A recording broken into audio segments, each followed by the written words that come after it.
tardes, bienvenidos. Por haber atravesado este desierto se merecen absolutamente todo nuestro respeto, todo nuestro cariño.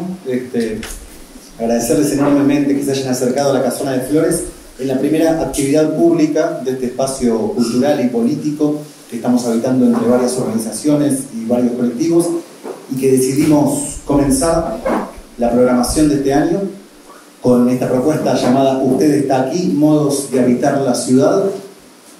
Primero porque esta es la ciudad en la que vivimos y nos interesa discutir su modelo, sus mecanismos de organización y sobre todo los mecanismos de resistencia que aprendemos a darnos en este contexto, y que para eso es necesario un diagnóstico profundo, y cuando pensamos en ese diagnóstico profundo necesario para pensar las ciudades que queremos, enseguida empezaron a aparecer vínculos, amistades, organizaciones, colectivos con los cuales nos interesaba pensar mesas de conversación, y no solo mesas de charla, no solo debates, disertaciones, sino también qué cruces podían darse con el ámbito cultural, artístico, y es por eso que pensamos la convocatoria a esta casona histórica también de artistas como Flo Palestani, que está exponiendo sus maquetas de lugares que le gustan de la ciudad y que lo siente en peligro, y lo mismo con Nats, con Ilustro para no olvidar, que está con sus ilustraciones justamente llevando adelante la muestra de lugares que o van a ser demolidos o ya fueron demolidos, y que ella considera que en esa ilustración trata de conservar algo del patrimonio y poner en discusión justamente algo del modelo de ciudad. Y además pensamos que era lindo cruzarlo con una propuesta de gastronomía, de encontrarnos a tomar algo, a comer algo, una parrilla que se va encendiendo y que cerca de las 7 de la tarde ya podrán degustar también, y con la música en vivo de Flopa, como les decía antes, que vino con las maquetas pero también con su música, y con Juan Pablo Fernández, que van a estar con el cierre musical. Este encuentro de hoy en la casona consiste entonces de todo esto que les comento y de 3 mesas puntuales. Esta primera, llamada La Ciudad Saqueada; la segunda mesa se llama La Casa como Laboratorio; y la tercera, No bombardeen Buenos Aires, arquitecturas para rehacer la ciudad. A todo esto sumamos también que parte de los colectivos organizadores, Divagario, el Centro de Formación Profesional 24, la editorial Tinta Limón, la distribuidora La Periférica, el estudio Mafia, que funciona dentro de esta casa, está participando con Fede aquí presente, que va ilustrando, dibujando conceptos de lo que se van diciendo en las charlas, y posiblemente ustedes hoy, si transcurren la tarde acá, se terminen llevando la impresión de lo que Fede está haciendo, que rápidamente cuando termine se va a ir a imprimir para que ustedes se lleven una suerte de souvenir de los conceptos ilustrados que van surgiendo de estas charlas.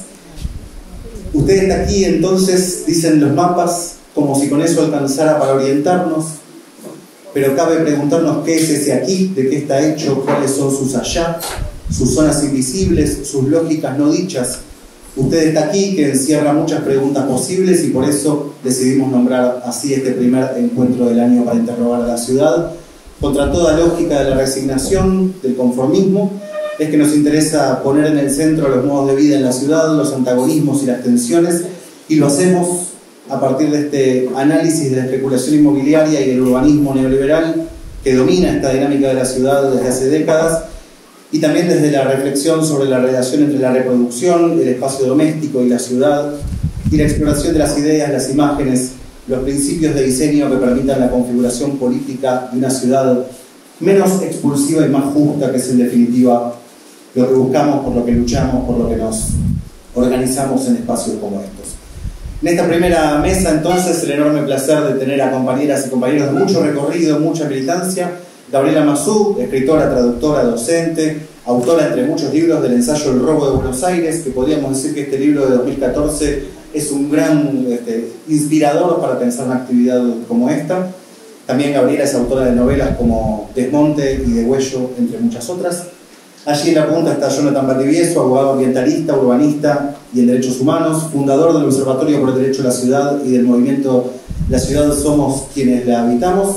Aquí a mi lado también María Eva Cousovitis, ingeniera civil, coordina la Cátedra de Ingeniería Comunitaria en la FUBA, fundadora del movimiento La Ciudad Somos Quienes la Habitamos y referente del Frente Salvador Herrera de la CTA Capital.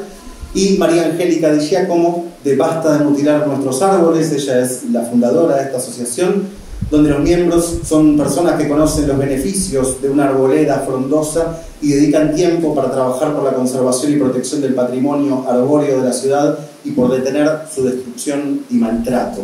Así que una mesa muy completa para poder comenzar a charlar. Yo pensaba que la sensación térmica de hoy ya es motivo clave para decir, tenemos un puntapié de conversar si efectivamente es solo la corriente de la Niña o cuánto tiene que ver el modelo de ciudad con este calentamiento corporal y cerebral que estamos padeciendo en estos días. Gaby, me parecía importante porque hemos pensado esta actividad desde el origen con vos. Si querés darle el puntapié inicial con algunos conceptos claves. Brevemente. Yo me inspiró mucho, como siempre, lo que vos escribís. Me inspira mucho, me conmueve. Eso, lo que sigue de usted está aquí, ¿no? ¿Dónde está parado? ¿En qué piso está? Digamos, ¿qué le está pasando? ¿Dónde está? Porque estamos en una ciudad del no lugar, en realidad, porque, digamos, una ciudad que va perdiendo fisonomía. Y esto de la dimensión de la pérdida, hay dos conceptos que no solamente atañen a Buenos Aires, sino atañen a toda la concepción moderna de las ciudades. Estamos perdiendo, digamos. Son dos conceptos que brevemente quiero traer ahora. Uno es el concepto de urbicidio. Urbicidio se considera por lo general la muerte o una ciudad arrasada por un fenómeno o bien climático o una guerra. En el caso de las guerras está Berlín, está ahora la amenaza que pende sobre las ciudades de Ucrania, ciudades desaparecidas por conflictos bélicos. Hay muchísimos, después hay ciudades desaparecidas, como el caso de Pompeya, que desaparece por un volcán. Pero ahora hay David Harvey, que es un autor que está representado aquí, tiene la palabra urbicidio para denotar aquello que las ciudades, urbicidio para Harvey, la desaparición de una ciudad por la destrucción de su tejido social, por la desaparición de aquello que la hacía heterogénea, por la desaparición también de sus características específicas.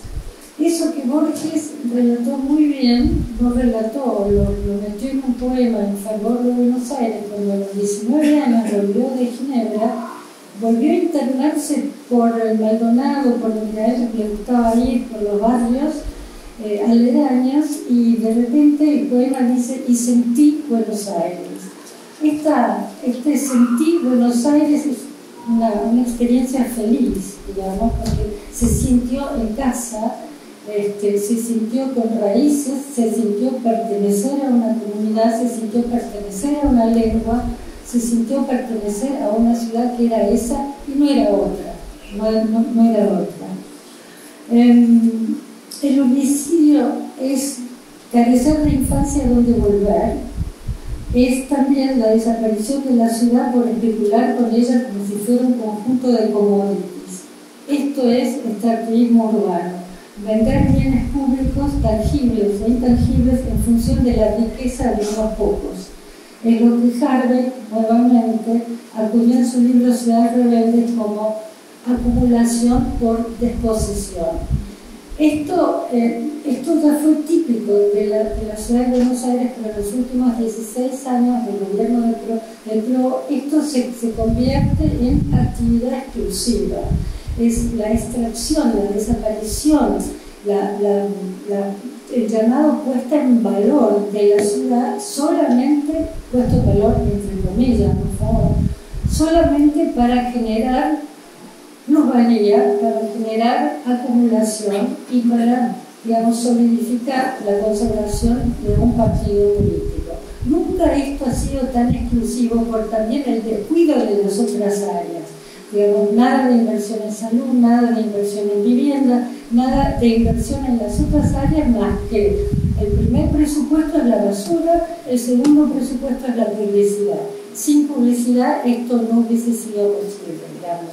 El copamiento de los medios contribuyó fehacientemente al extractivismo urbano. Y otro término es el término de solastalgia, que tiene que ver también con el urbicidio. Urbicidio es un término que en realidad en la academia, en los libros, se usa con muchísimo miedo, porque se tiene miedo de acusar, digamos, a los que cometieron dolo con la ciudad. El que mata a lo vivo comete dolo, así como mata un árbol, mata un animal. Acá se está, digamos, diluyendo o matando el tejido social, de manera que a mí me gustaría que se popularice mucho más esta palabra urbicidio, como también Alepo fue víctima de un urbicidio. Para referirse, vamos con la solastalgia, ya termino, para referirse al extrañamiento que produce el mundo cada vez más amenazado por el cambio climático, Naomi Klein, en su libro Esto cambia todo, recurre a un concepto creado por el geógrafo y filósofo australiano Glenn Albrecht, que inventa un neologismo, solastalgia, que intenta explicar, según Albrecht, la casi inefable, imposible angustia de vivir en un territorio sacrificado por el extractivismo. Entonces, esto genera, digamos, ciertas condiciones psicológicas. El término es una fusión de la palabra en latín solacium, que es solaz, consuelo, y algia, que es dolor. Se trata de ese tipo de sentimiento de estar dentro de nuestra casa sin reconocerla. Dentro de nuestra casa, dentro de nuestra ciudad, dentro de nuestro barrio, pero sin que se ha convertido en algo ajeno. No lo reconocemos más porque se nos fueron las raíces, nos han quitado las raíces. O hay excesivo ruido, o han tirado demasiadas casas abajo, o desapareció.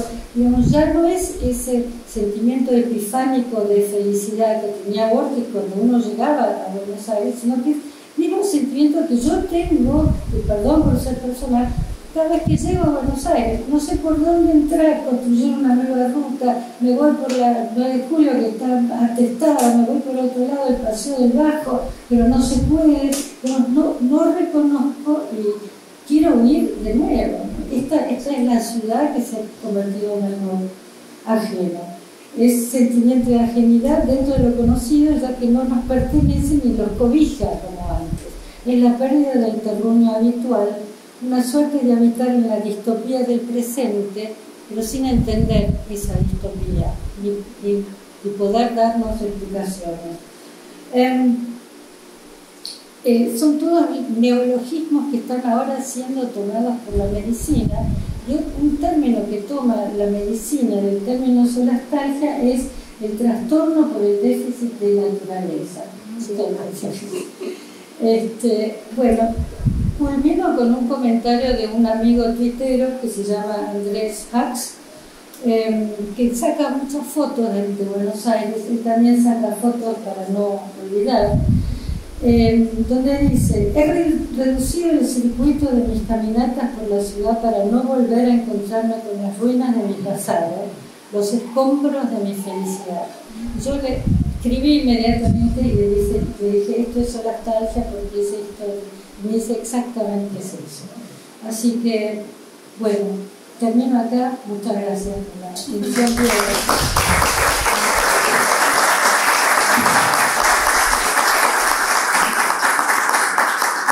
Gracias, Gabriela. Me quedo pensando si solastalgia también incluye impotencia, ¿no? La sensación de la imposibilidad de organizarnos, o la falta de tiempo incluso en estos modelos de vida, en estos modos de vida, de disponer de tiempo para una organización, para una militancia, para una resistencia. Sin embargo, en ese sentido, mucho nos pueden contar María Eva y Jonathan, también por supuesto María Angélica, de lo que tiene que ver con mecanismos de resistencia.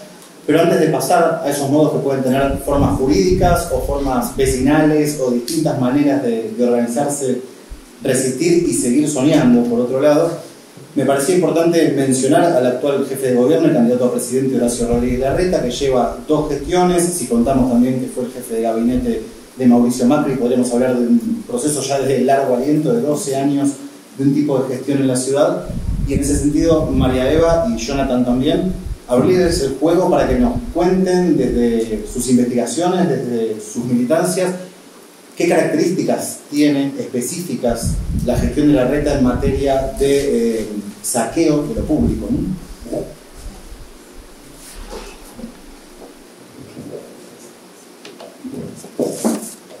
Bueno, se escucha muy fuerte.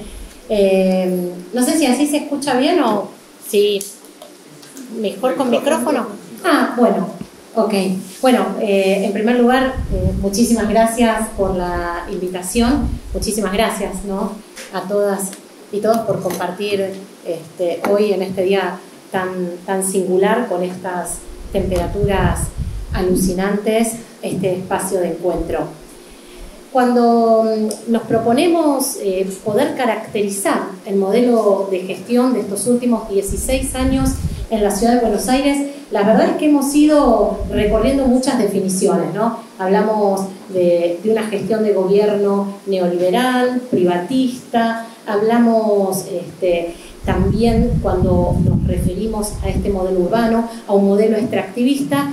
Y luego de ese derrotero, para poder caracterizar estos 16 años de gestión del PRO en la ciudad, finalmente llegamos a poder sintetizarlo sencillamente como un modelo de saqueo. Y cuando hablamos de un modelo de saqueo en la ciudad de Buenos Aires, en primer lugar, lo primero que tenemos es que poder definir cuál es ese objeto de saqueo, cuáles son esos mecanismos de saqueo y cuáles son las consecuencias del saqueo. Cuando hablamos del objeto del saqueo, sin duda, la ciudad de Buenos Aires es el distrito más rico de nuestro país. El presupuesto del año pasado en la ciudad de Buenos Aires casi duplicó el presupuesto per cápita al presupuesto per cápita de la provincia de Buenos Aires. Este año la ciudad tiene un presupuesto asignado de 2 billones de pesos. La verdad que, bueno, es una cifra con tantos ceros que es difícil de poder identificar.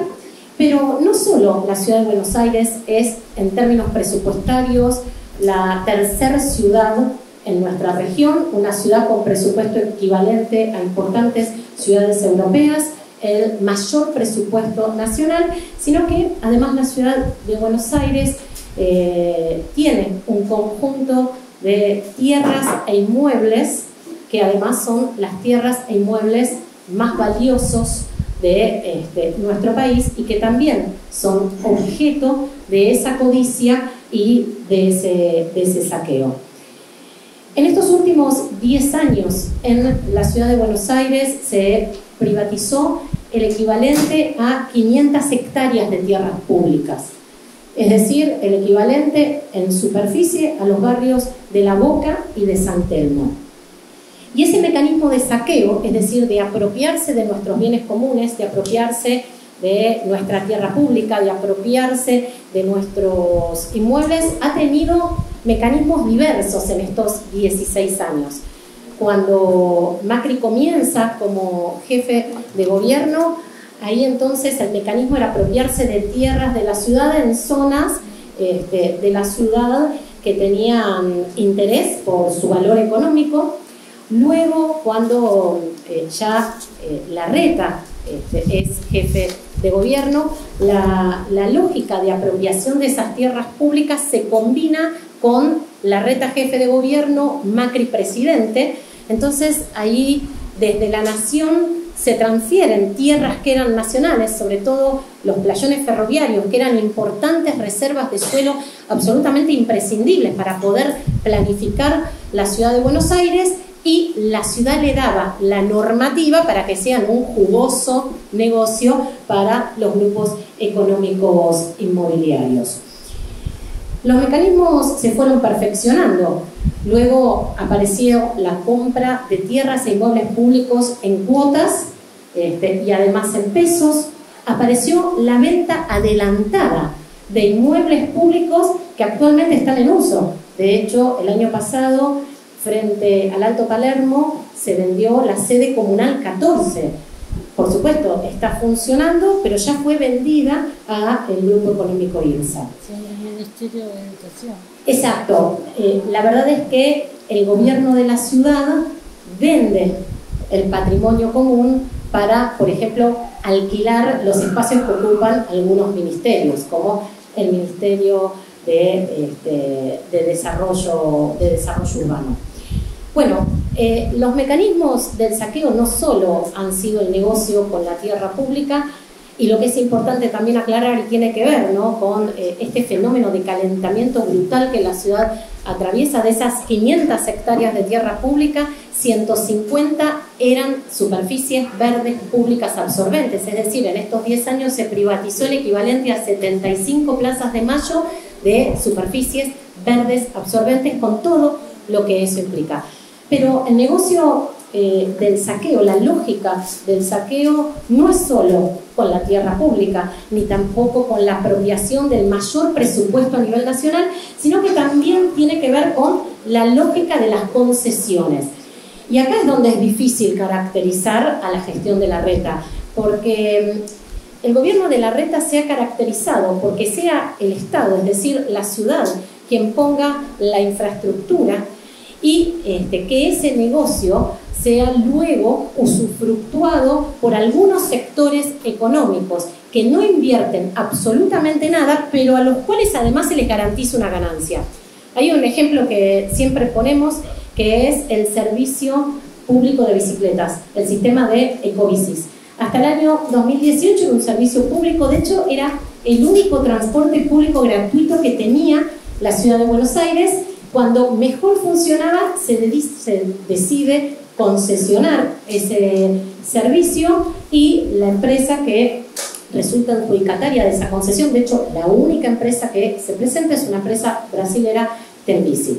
Bien, esta empresa tenía el compromiso de duplicar la cantidad de bicicletas, de ampliar la cantidad de estaciones. Por supuesto, pasaron 4 años, nada de eso sucedió. La empresa ha recibido más de 400 millones de pesos por parte del Estado, ha recibido además la explotación de más de 500 espacios publicitarios, y hoy la cantidad de bicicletas es menor a la que teníamos en el 2018, y además ese servicio que era gratuito hoy está arancelado, así que quien pedalee más de media hora tiene que pagar por ese servicio.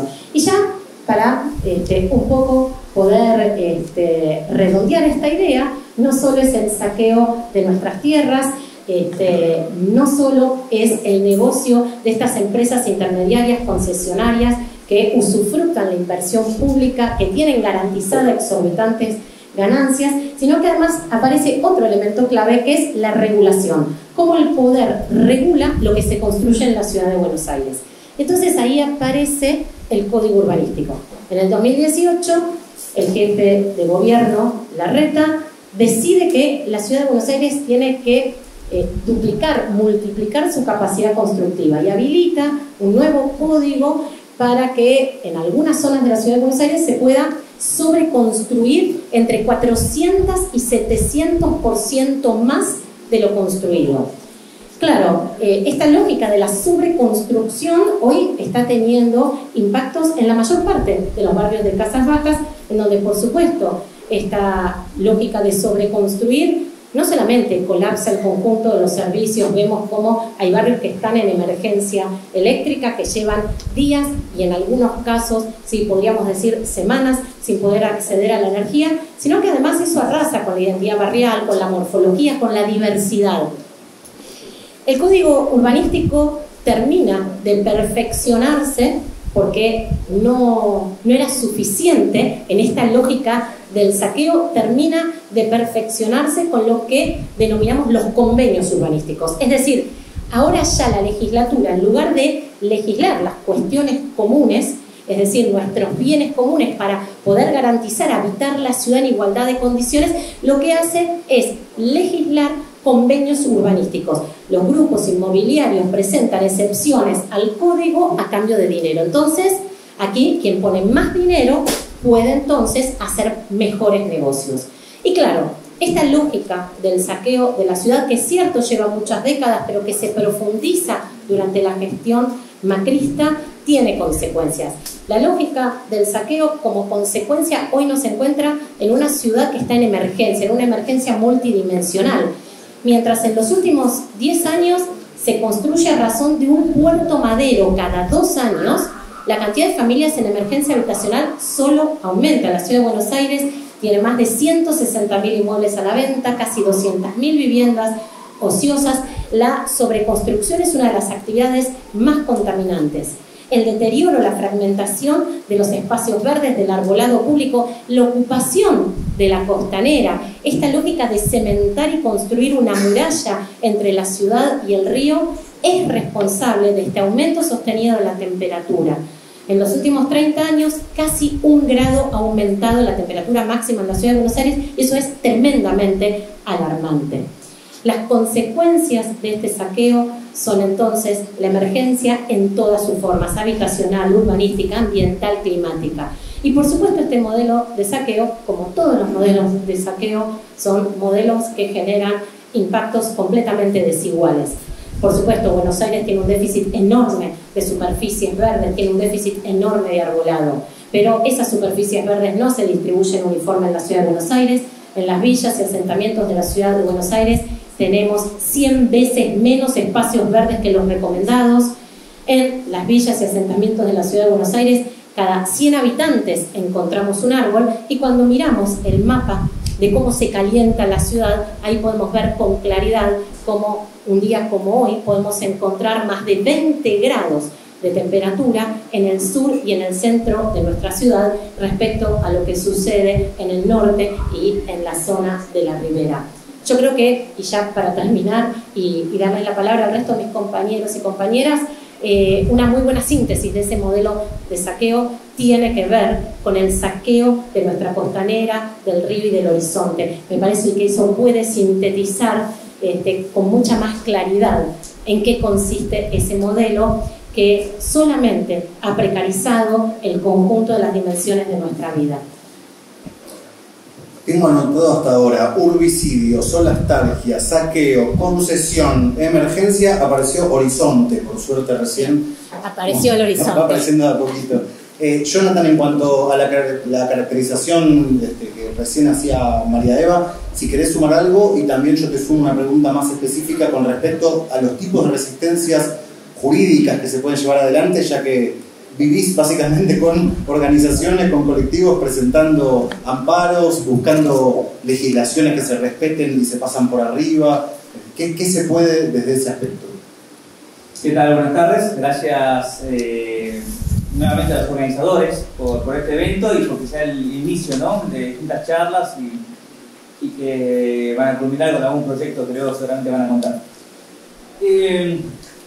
Enfatizo el tema del saqueo porque a veces cuando queremos describir procesos nos volvemos un tanto académicos y establecemos una cuestión de como que es algo inercial, ¿no? Es el sistema. Hablamos de un neoliberalismo, de un capitalismo, de un extractivismo, lo trasladamos a la ciudad del ritmo urbano, hablamos de acumulación por exposición y pareciera, no digo que esos conceptos los estén definidos de esa forma, ¿no?, pero pareciera cuando hablamos de que son procesos, no es el sistema el que nos lleva a eso. Y lo que está pasando en la ciudad de Buenos Aires, no creo que sea el único lugar donde pase, pero donde pasa la ciudad de Buenos Aires, tiene un condimento que no es algo inercial, no es un sistema de organización que está la máquina funcionando, sino que realmente hay un condimento ético y emocional de un conjunto de personas que nos están saqueando, ¿no? Literalmente nos están saqueando, y por eso creo que es muy importante recuperar cómo nos planteamos ante esta situación para ver cómo reaccionamos. Si decimos que es el sistema, y la verdad que nos genera mucha impotencia, ¿no? Desde cómo cambiamos el sistema, uno se para en el obelisco y mira la máquina de la ciudad funcionando y cómo paramos y frenamos esto. Pero además del problema del sistema de cómo nos organizamos, tenemos un problema particular en la ciudad de Buenos Aires, que hace 15 años un grupo, un sector político empresarial, están saqueando la ciudad. Y no es un saqueo externo, ¿no? No son los persas invadiendo Constantinopla y saqueándola, no es Roma invadiendo Cartago y destruyéndola, es un saqueo interno. Y al ser un saqueo interno nos están saqueando a aquellas personas a quienes le depositamos la confianza de que nos gobiernen, ¿no?, que sería esa clase política que elegimos cada 2 años para que nos gobiernen. Así que es un saqueo y es una traición. Y frente a eso tenemos que reaccionar como reaccionaríamos en nuestras casas cuando nos están saqueando y nos están traicionando, ¿no?, con ese ímpetu. Cuando nos están saqueando nos decimos, bueno, nos están saqueando el sistema, lo que pasa, la inercia, ¿qué podemos hacer? No, realmente nos indignamos, ponemos toda la vitalidad para frenar que nos roben. En segundo lugar, este sector empresarial político entendió algo que a veces de los sectores que estamos en contra de los poderes dominantes tratamos en los últimos tiempos de la línea sombra el discurso de que el poder no está en el Estado, ¿no? Vemos a gobiernos o partidos que están en el poder y dicen, no, la verdad es que el poder real está en otra parte, no está en el Estado. En el Estado podemos hacer muy poco, tenemos las manos atadas. Este sector entendió que el poder realmente está en el Estado. El poder que tienen, los recursos económicos que usan la Ciudad de Buenos Aires para poner la máquina de saqueo, el poder público de determinar las leyes, de determinar la transferencia de recursos y bienes comunes a manos privadas, no se puede hacer del ámbito privado. Se puede hacer únicamente del sector público. Y lo entendieron a la perfección. No se quedaron únicamente dominando las empresas. Entendieron que tienen que tomar el Estado, entendieron que tienen que privatizar el ordenamiento jurídico. Es un ordenamiento jurídico no para el bien común, sino para la explotación de la ciudad. Lo entendieron clarísimo. Que a veces no nos cuesta, ¿no? A veces veo grupos que dicen peleamos por el ambiente, pero no queremos tener intervención para la institucionalidad. Y digo, ya estamos años luz de entender lo que está pasando en la ciudad. Si la derecha quiere poder, busca el Estado, es que bueno, también nosotros tenemos que buscar el Estado porque por algo la derecha lo busca, por algo la derecha institucionaliza ese poder, ese régimen, las leyes. Eso por otra parte. Y en tercera parte tenemos un grupo caracterizado de lo que caracteriza que tiene una psicopatía social, son psicópatas sociales, ¿no? No tienen ningún prurito en mentirnos y conviven con eso, ¿no? Siempre se ha dicho que hay lugares o ciertas profesiones o lugares o roles sociales que hay que ser un poco psicópata para poder estar allí, ¿no? Tener un poquito de psicopatía, que es como gobernar. Hay que serlo, digamos, no todos quizás podemos convivir con esas presiones, etcétera, etcétera. El grupo que nos gobierna tiene eso totalmente saldado. No tiene ningún problema de mentir el 100% todo el día y convivir con eso y ser felices y gozar de eso. Porque a veces también pasa, ¿no? ¿Cómo puede ser que si nos dicen que van a hacer esto, hacen otra cosa? No puede ser, estamos entendiendo mal. No, la verdad que no estamos entendiendo mal. Por eso vemos que, y esto está atado a que la derecha que nos está gobernando, este grupo de saqueadores, no sé si derecha o no, porque incluso sacaría, ¿no? El pensamiento de derecha, pues es un pensamiento conservador, que tiene ciertas ideas. Este es un saqueo, no tiene pensamiento de derecha, es un saqueo. Que puede usar pensamiento de izquierda, derecha, ecologista, neoliberal, no les importa mientras nos estén saqueando. Pero es distinto a lo que está pasando en otros países con respecto al discurso. Uno ve a Trump en Estados Unidos, Bolsonaro, tiene como cierto discurso orientado a posiciones conservadoras o de derechas, podríamos decir. Aquí en la ciudad no, el discurso es como un discurso progresista, ¿no? Queremos una ciudad verde, y están constantemente con el discurso de la ciudad verde. Queremos una ciudad integrada, queremos una ciudad que rompa las desigualdades, y te dicen queremos mejorar la desigualdad entre el norte y el sur de la ciudad. Queremos una ciudad más democrática, implementamos toda la política de gobiernos abiertos a vida y por haber, ¿no? Garantizamos el acceso a la información, cuando sabemos que están haciendo lo contrario, ¿no? Pero tiene un discurso, una superficialidad de ese marketing bien elaborada, que eso va de mano justamente con la psicopatía, ¿no? Esa capacidad de mentir sabiendo que eso no les importa, pero es mucho más difícil, incluso para la resistencia, cuando se tiene un sector que tiene tan realmente pensado y arreglado la cuestión de cómo saquearnos y que permitamos eso. Por último, que va el tema justamente de las resistencias. ¿Dónde surge, digamos, cuál es la mayor debilidad? ¿Dónde uno descubre que realmente está esta mentira?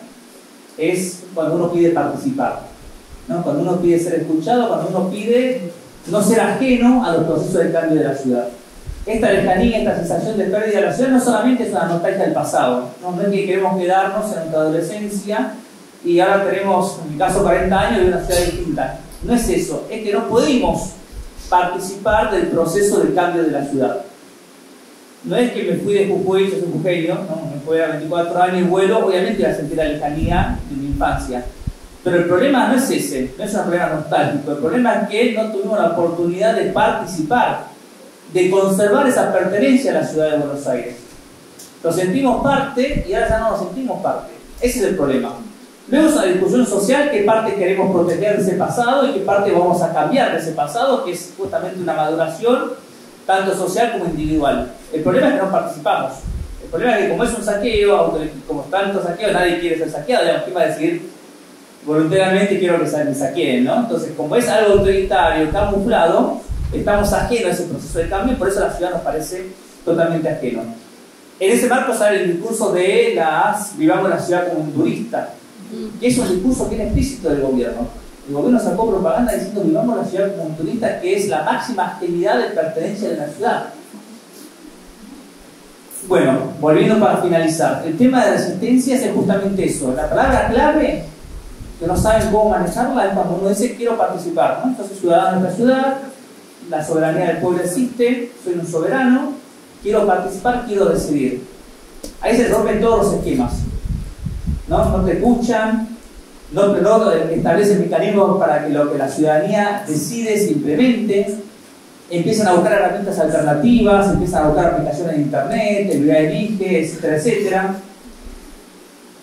Tiene una aversión a la participación, porque la participación trae toda una dinámica social y vitalidad democrática esencial, que es el conocer la ciudad, transparentar los procesos, cambiar la dirección que están llevando las políticas, generar lazos entre las comunidades, algo que da esperanza en la ciudad de Buenos Aires, en que cuando empezamos a quitar el velo, que nos están planteando que camufla ese saqueo, tenemos una reminiscencia de organización acumulada de décadas que a mí me asombra cuando voy a estas ciudades y no las veo. Hay otras ciudades que quizás contextualmente ahora están en una revolución o procesos sociales muy fuertes, pero a nivel social, la organización en asambleas, de vecinos autoconvocados, de organizaciones sociales, yo no la encuentro en otra ciudad, por lo menos latinoamericana, ¿no? De las que fui, no conozco todo el mundo, pero no las encuentro. A veces decimos, los porteños somos muy egoístas, estamos en la nuestra, etcétera, etcétera, etcétera, pero yo la verdad que rescato la vitalidad que tiene la ciudad de Buenos Aires. Obviamente que quizás no tenemos tantos éxitos para decir esta vitalidad democrática es buena, porque no es, digamos, teniendo una valoración exitista, ¿no? Que es buena esta organización social porque estamos teniendo éxitos. Yo creo que es buena más allá de los éxitos, solo que tenemos realmente un poder público y económico extraordinario que jamás vio la democracia porteña en la ciudad de Buenos Aires. Frente a eso nos enfrentamos y frente a eso tenemos que reaccionar de igual manera. En estos últimos 20 años hemos logrado consolidar una red muy importante de organizaciones. Nos está faltando justamente cómo organizarnos para recuperar el Estado. La solución es recuperar el Estado en la ciudad de Buenos Aires.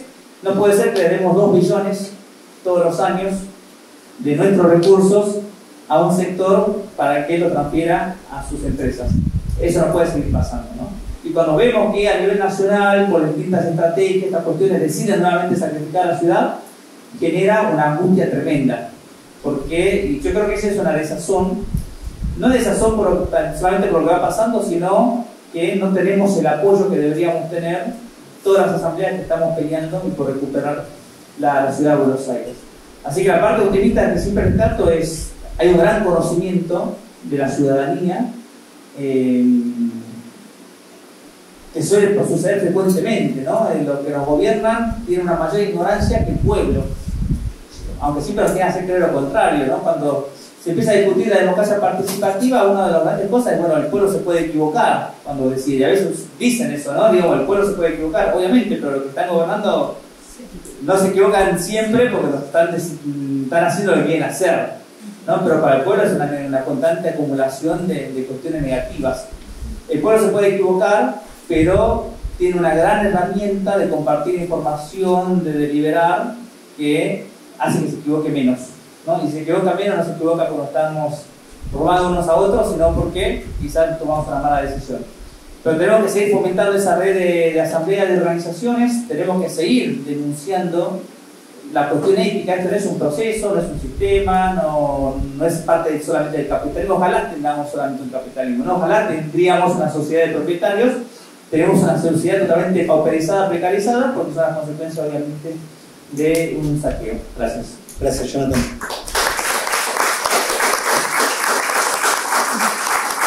Bueno, apareció el quilombo de ocupar el Estado, veremos si retomamos el asunto. Vos vas anotando todo. Voy anotando todo, y por otro lado también Jonathan hablaba de la falta de participación, y también hay un tema no menor, que es que los mecanismos de participación existentes también pasan a ser una pantomima, ¿no? ¿Cuántas audiencias públicas con un 90% de oradores en contra de un proyecto como el Distrito Joven, por ejemplo, donde prácticamente todas las personas que participan de la audiencia hablan en contra de un proyecto que de todos modos avanza por encima de lo que la audiencia pública está demostrando como inquietud popular y de personas organizadas que llegan con su exposición ahí, ¿no? Me parece que también vale la pena ver que incluso los mecanismos de participación existentes parecen una pantomima. María Angélica, me parecía interesante que cuentes la experiencia de Basta de mutilar nuestros árboles, sobre todo por una perspectiva que me parece que muchas veces se nos escapa, que es que no somos los únicos habitantes de la ciudad, incluso. Sí, ¿no? Tal cual. Lo que pasa es que, bueno, buenas tardes y gracias por la invitación. Estamos necesitando urgentemente aprender a convivir con otros seres vivos, en este caso con flora y fauna. Lo que nos está pasando es que somos muchas personas, son totalmente ciegas a los árboles, el arbolado en general. Y no es casual, porque si ustedes se fijan, cada vez hay más cartelería, más publicidad, la perspectiva paisajística nos ha cambiado totalmente. Si ustedes van por Costanera Norte, verán que ese magnífico túnel de Tipas, que se llenaba de flores doradas en noviembre, ya no existe, que para caminar por ahí mínimamente se necesita un paraguas negro. Siempre nos mienten con los verbos trasplantar y reemplazar. Para Basta de mutilar, el verbo reemplazar no existe porque todo ser vivo es irreemplazable. Y tampoco trasplantar, porque los árboles hay dos cosas importantes en esto. Uno es que es muy difícil que el trasplante tenga éxito, en el sentido de que el árbol sobreviva. Y si sobrevive con unas pequeñas hojitas en su tronco, y dicen, mira vos, qué resistente es el árbol. Lo que sucede es que ese árbol está dando una especie de manotazo de ahogado, porque se está muriendo. Y entonces está sacando algunas hojas para poder seguir respirando y nutriéndose. Por eso a mí me gustaría introducir dos palabras. Una es arboricidio y otra es patrimonicio. Porque así como la arquitectura y la historia está siendo destruida al destruir patrimonio, también se está destruyendo el patrimonio paisajístico, el patrimonio natural y el patrimonio arbóreo. Les decía que el trasplante tiene pocas probabilidades de éxito y que además la persona a la cual el edificio o toda la cuadra, como pasó en la avenida Paseo Colón cuando prolongaron el Metrobús, esa gente ya no lo va a tener más el árbol. O sea, todos los beneficios de ese árbol nadie se los va a poder reemplazar. Y a mí me gustaría de algún modo volver con el tema de los beneficios, porque lo que hemos observado en esta más de una década de caminar por la ciudad y hablar con la gente es que no hay un conocimiento de por qué los árboles están en las ciudades, ni de por qué son un bien común. Hay mucha gente que habla de quiero que me saquen mi árbol, así como quiero que me hagan la vereda, o sea, como si la vereda y el árbol fueran propiedad privada.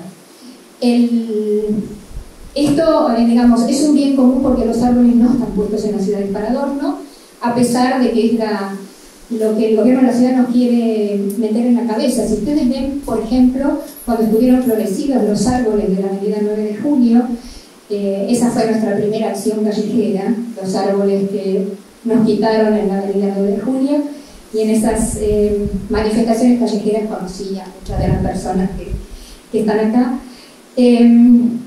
Y uno ve y dice, mira qué lindos los arbolitos que pusieron. Vieron que en el medio hay unos arbolitos muy bonitos con flores y demás, que atraen polinizadores y todo lo que sea. Pero si uno mira un poco mejor, van a ver que están en una especie de maceta.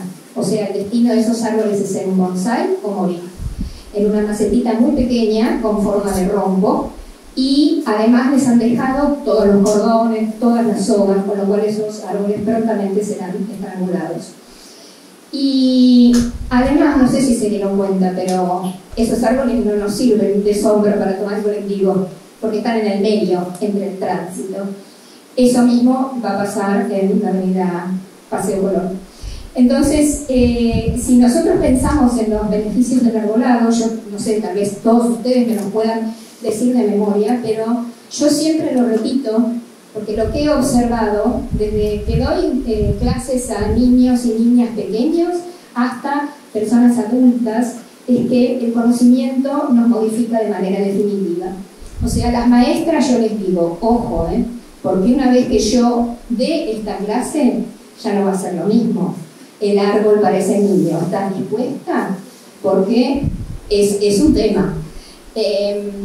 Y bueno, los árboles, como ustedes ya habrán comprobado, porque eso se siente en la piel, disminuyen hasta 10 grados centígrados la temperatura en una vereda arbolada, pueden filtrar contaminantes atmosféricos, los gases contaminantes y las micropartículas sólidas que provienen de la combustión de combustibles fósiles y que son una de las mayores causas de muerte por contaminación en el mundo, pueden actuar como protectores de la luz ultravioleta que puede producir cáncer de piel, pueden disminuir la velocidad con la que cae el agua. Vieron que uno se para bajo de un árbol cuando llueve, terminó de llover, bueno, si no llega a pasar que vuelva a llover, ¿no?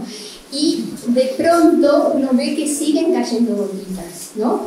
Y además todo lo que tendría que poder absorber un árbol, que en nuestra ciudad no están pudiendo, porque las planteras, las cazoletas o como le llamemos, son cada vez más chicas. Y entonces el árbol no puede absorber el agua de lluvia y además es mucho más probable que levante la vereda en esta búsqueda de oxígeno por las raíces. Ahora, todos estos beneficios como fijar dióxido de carbono, el dióxido de carbono ustedes saben, es una de las sustancias que aumentan la temperatura global. El dióxido de carbono es un gas y el follaje lo fijan. Fijar en química quiere decir que una sustancia que estaba gaseosa pasa a formar parte de un sólido. Entonces, ya no está más en el ambiente. Ese dióxido de carbono ahora pasa a formar parte de la glucosa, de la celulosa y de los nutrientes del árbol.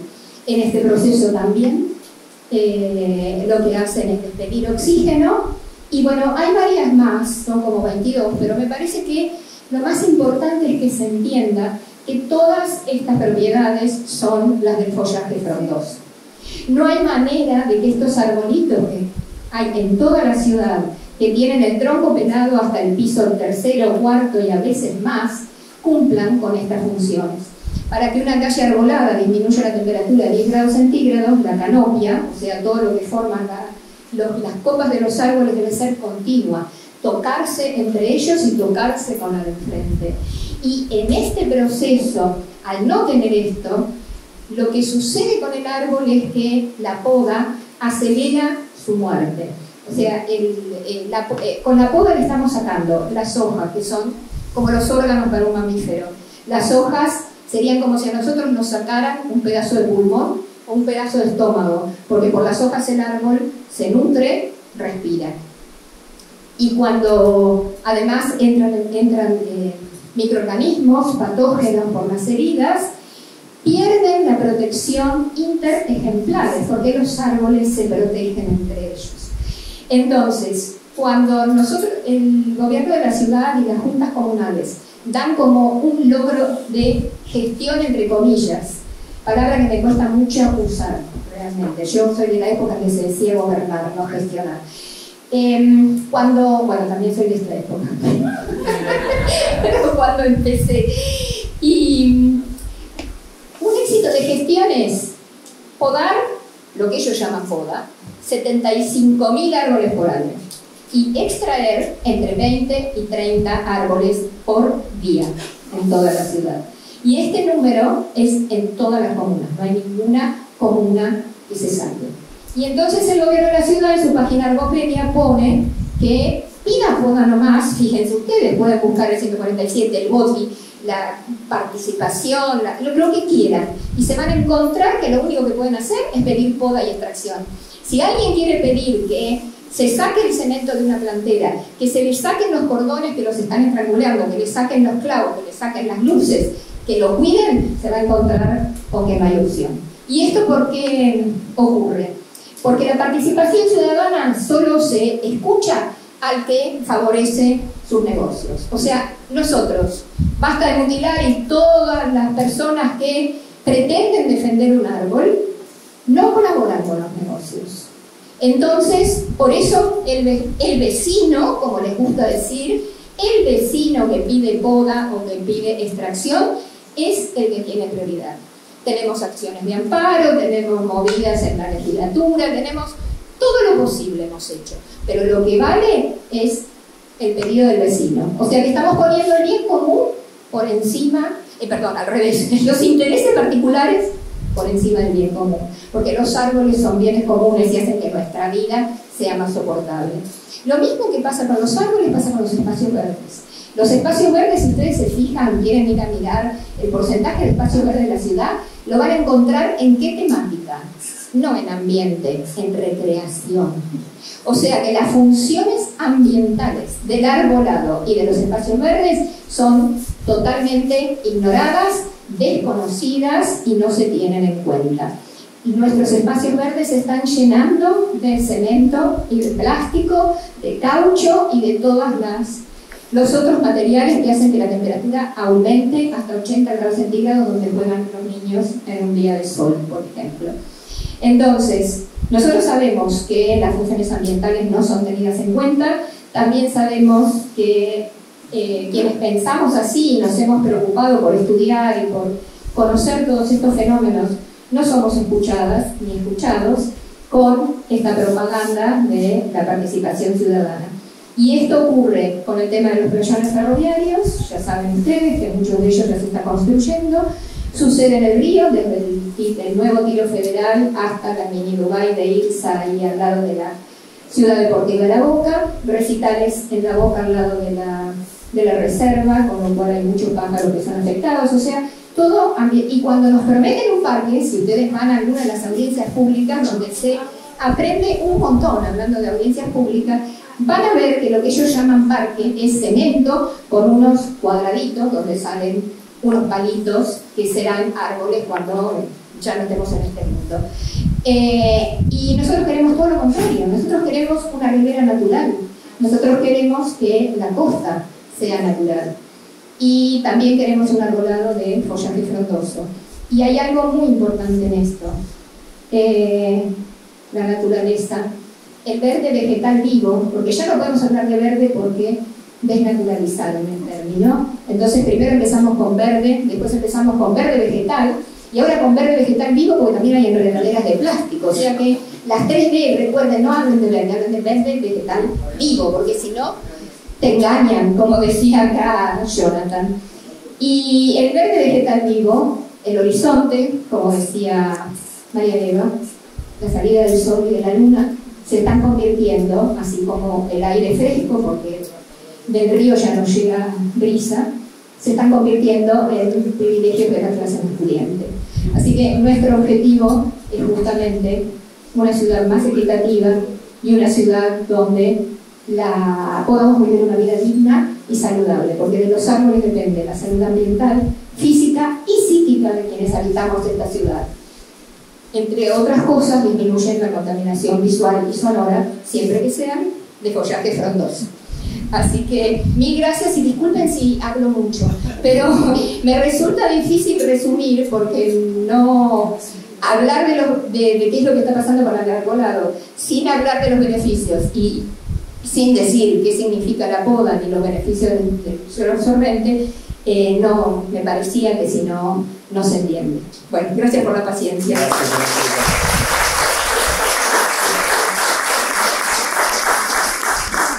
Una traductora de los árboles tiene que haber mucho, es así, no de otra manera.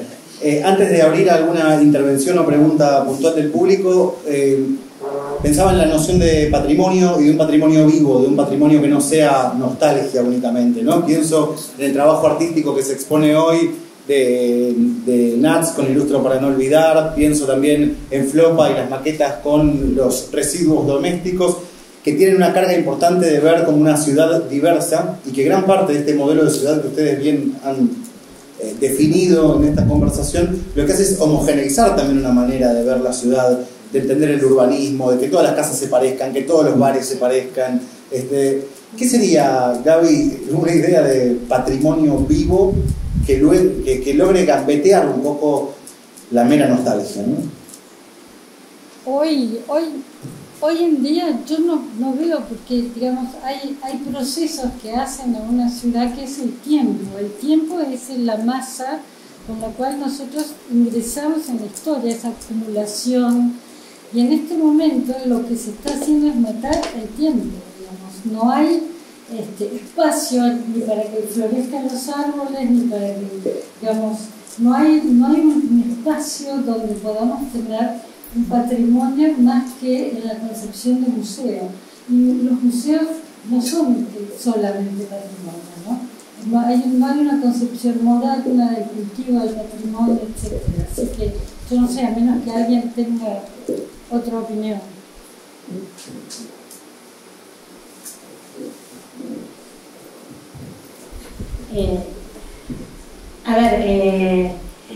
Muy breve.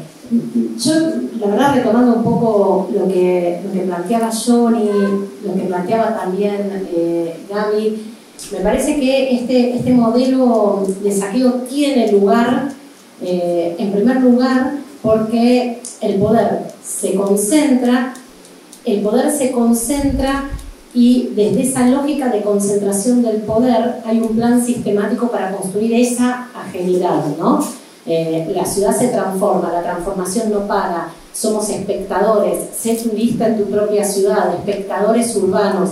Esa lógica además de la superficialidad, y entonces ir arrasando con esa lógica de la superficialidad, en general el conjunto del espacio público, y no poder reconocernos cuando recorremos nuestra ciudad.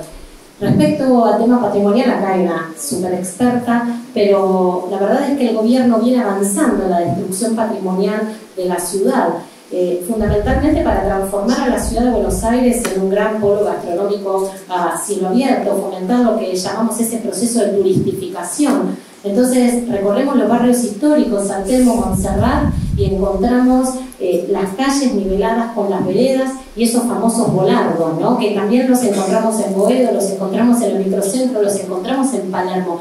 Me parece que este saqueo tiene que construir esa ajenidad. Nadie puede defender aquello que no lo siente propio. Así que yo creo que tiene un poco, ¿sí? Que ver con eso, pasa un poco por ese lado. Y también retomando el tema del arbolado, la ciudad de Buenos Aires tiene dos amenazas de origen natural, que son las inundaciones y las olas de calor. Los árboles no solo retienen las aguas de lluvia, sus raíces permiten que el suelo sea más poroso y que el agua de lluvia efectivamente pueda infiltrarse hacia las napas. Buenos Aires es de las ciudades que tiene mayores niveles de contaminación desde el punto de vista sonoro. Los árboles son importantísimas barreras para ese tipo de contaminación. Por eso me parece que esta lógica, ¿no? del saqueo, que solo profundiza la desigualdad y la precariedad, es la síntesis, y ese saqueo es multidimensional. Sí, a mí me gustaría decir algo brevemente, que algo que tiene que ver con el patrimonio es la creación artística, y lo que se descuidó en los últimos 16 años es la producción, digamos, la producción civil de creaciones artísticas. Por ejemplo, con el encarecimiento de los barrios, con la falta de accesibilidad a tener un potrero, con la falta de lugares de alquiler donde un pintor, unas bailarinas, donde tener sus espacios baratos, poder alquilarlos y a su vez no existe más. El espacio físico para la creación artística es cero. es cero, digamos. Cuando uno ve esos grandes ateliers donde los pintores pintan en dimensiones, no existe más, existen otros proyectos, pero no en la masividad que había. Y eso es pérdida de patrimonio también. Bien, ya mismo una pregunta con respecto a los volardos, la cantidad de fracturas de tibia y peroné que han generado me parece que también deberían ser parte de los temas observados. Hacemos una intervención ahí breve y ya vamos a pasar a otra mesa en un ratito. Yo pertenezco a la Asamblea Nacional de la reforma en 2001, donde se planteaba que se vayan todos. Por ahí. Bueno, decía que pertenezco a la Asamblea Nacional de Villaluro. Mi intención es que de esta reunión salga algo propositivo. Por ejemplo, tenemos que asumir el problema nuestro, el compromiso como ciudadanos. Nosotros tenemos leyes excelentes que no las sabemos aprovechar. Una, la ley de comunas. Yo participo del Consejo Consultivo. Cada comuna tiene aproximadamente 200.000 habitantes. Si juntamos 20 a la reunión del Consejo Consultivo, en la 10, hacemos una lista. Ellos aplican un precepto antiquísimo: divide y reinarás. Y nosotros nos sometemos. La única herramienta que tenemos es la participación. Yo participo también en el Parque Avellaneda. Parque Avellaneda tiene una ley que establece la administración conjunta entre el gobierno y los vecinos, la ley 1557. Bueno, la participación vecinal es escasa. Hay ejemplos de que la participación ciudadana en lo artístico ha logrado, por ejemplo, del barrio de Mataderos, la recuperación para el barrio del Cine El Plata. Llevó 16 años de lucha. Y esto, a partir de estas reuniones, me parece que tenemos que plantearnos de reconstruir el tejido social. Por ejemplo, nosotros en nuestra asamblea, los integrantes, coincidimos con estas propuestas. Tenemos y participamos del observatorio de la ciudad, toda la información que si podemos ir vinculando en cada comuna los vecinos, más que vecinos ciudadanos, que quieran asumir y compartir esta participación, es la única forma de pararle la mano. Rodríguez Larreta va adelante con todo Martel y esto se origina en una desgracia de un gobierno participativo como fue el de cuando sucedió la Cromañón. Con la desgracia de Cromañón asumió este. Bueno, muchas gracias por la intervención. Sí, una intervención más acá. Yo hace rato que vengo trabajando y problematizando el concepto del patrimonio, ¿cierto? Y debemos desterrar esta cuestión de la nostalgia como algo negativo. El patrimonio es siempre presente, no hay posibilidad de que yo esté viviendo hoy el patrimonio como lo vivía en 1910, porque es relacional. O sea, no, los objetos no tienen valor en sí mismos. Es esa relación que yo establezco con el objeto. Y la nostalgia es un término que no aparece etimológicamente, sino es un término construido y tiene que ver con el reconocimiento. Es el tema del reconocimiento cuando Ulises vuelve, que vuelve a Ítaca y que nadie lo reconoce, pero lo reconoce el perro y la nodriza. Esa es la nostalgia. Es la nostalgia de volver a las raíces y ser reconocido. Así que es un término positivo. Entonces, a todos los que nos critican por ser nostálgicos y nostálgicas, somos nostálgicos y nostálgicas y creemos que el patrimonio es un derecho colectivo. y como tal lo que tenemos que defender. Gracias. El estudio Mafia ya está produciendo las remeras de Viva la Nostalgia. Viva la nostalgia. Excelente. Bueno, muchísimas gracias María Eva, María Angélica, Gabriela, Jonathan por haber estado en esta primera mesa. Nos vamos a tomar unos 15, 20 minutos para que puedan recorrer las muestras, tomar algo, comer algo, tomar un poco de aire afuera, y enseguida viene la mesa La Casa como Laboratorio con Lucy Caballero, autora del libro La Casa como Laboratorio junto a Verónica Gago, y además también el colectivo Autoconvocados de Hipotecados por el UBA con la moderación de Maru Valquinter. En 15, 20 minutos entonces retomamos acá la segunda mesa. Gracias, Diego. Bueno, y primero...